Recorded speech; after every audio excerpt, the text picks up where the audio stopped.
1 سال تک امام صاحب پر چوری کا الزام لگتا رہا اور کسی نے ایک بار بھی سچ جاننے کی کوشش نہ کی، مگر اصل حقیقت تو قرآن کے اندر چھپی ہوئی تھی۔ کسی گاؤں میں ایک دیندار صاحب حیثیت اور عزت دار شخص رہا کرتا تھا۔ وہ نہ صرف مالدار تھا بلکہ ہر سال اپنے گاؤں کے لوگوں کے لیے ایک بڑی پرتکلف دعوت کا اہتمام بھی کیا کرتا تھا۔ اس کے دسترخوان پر امیر اور غریب سب کے لیے برابر جگہ ہوتی۔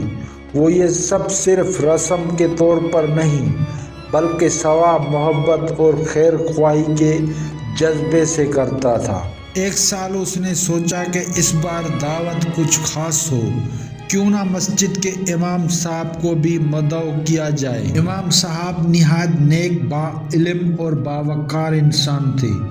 گاؤں کی ہر فرد کی ان سے عقیدت تھی۔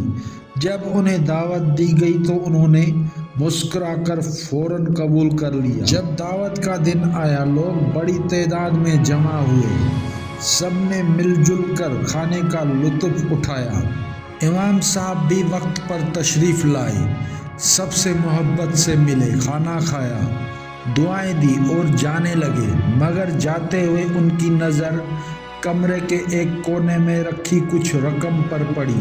شاید گھر کے مالک نے کسی کام کے لیے وہاں رکھ چھوڑی تھی۔ اسی وقت کھڑکی سے تیز ہوا کا جھونکا آیا۔ امام صاحب نے سوچا کہ کہیں یہ پیسے اڑ نہ جائیں یا کسی بچے کے ہاتھ نہ لگ جائیں۔ انہوں نے قریب رکھی الماری کھولی، اس میں رکھا قرآن مجید نہایت ادب سے نکالا اور وہ رقم اس کے اندر رکھ دی تاکہ محفوظ رہے۔ نیت صاف تھی، عمل ہی ضروری تھا، مگر افسوس انہوں نے گھر والوں کو بتایا نہیں۔ اگلی صبح جب گھر کا مالک اپنی رقم ڈھونڈتا ہے تو وہ غائب ہوتی ہے۔ پورا گھر چھان مارا جاتا ہے مگر کچھ ہاتھ نہیں لگتا۔ رفتہ رفتہ دل میں شبہ ابھرتا ہے اور سیدھا امام صاحب کی طرف جاتا ہے۔ شک دن بدن یقین میں بدل جاتا ہے۔ اب اس شخص کے دل میں امام صاحب کے خلاف الزام بیٹھ جاتا ہے۔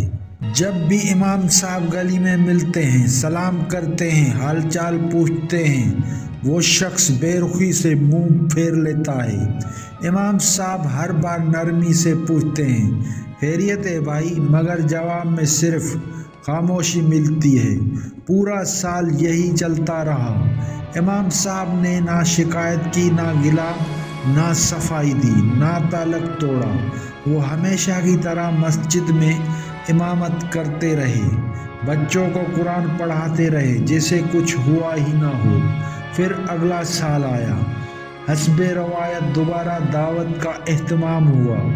گھر والوں نے مشورہ کیا کہ پچھلے سال بھی امام صاحب آئے تھے اور اسی وقت پہ سے غائب ہوئے تھے۔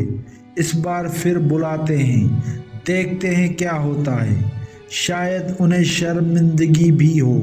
امام صاحب پھر مدعو کیے گئے۔ وہی پرانی مسکراہٹ، وہی سادگی، آئے لوگوں سے ملے، کھانا کھایا، نہ کوئی شکایت، نہ کوئی ناراضی، جیسے دلوں میں غبار نام کی چیز ہی نہ ہو۔ کھانے کے بعد گھر کا مالک آہستہ سے ان کے پاس آیا اور بولا، امام صاحب ایک بات پوچھنی ہے۔ پچھلے سال جب آپ ہمارے یہاں تشریف لائے تھے کچھ پیسے غائب ہو گئے تھے، بہت ڈھونڈے مگر نہیں ملے۔ دل میں خیال آیا شاید آپ نے۔ بات پوری ہونے سے پہلے ہی امام صاحب نے بڑی سادگی سے جواب دیا، جی ہاں، وہ پیسے میں نے ہی اٹھائے تھے۔ یہ سنتے ہی مجمع پر خاموشی چھا گئی، چہروں پر حیرت، آنکھوں میں سکوت، مگر گھر کے مالک کی آنکھوں سے آنسو بہہ پڑے۔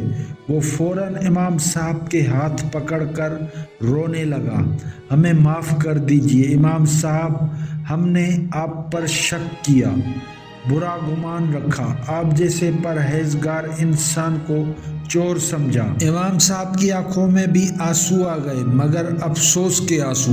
انہوں نے نرمی سے کہا، میں اس لیے نہیں رو رہا کہ تم نے مجھ پر الزام لگایا، میں اس لیے رو رہا ہوں کہ پورا سال گزر گیا، 365 دن، مگر تمہارے گھر میں کسی نے ایک بار بھی قرآن کا غلاف نہیں کھولا۔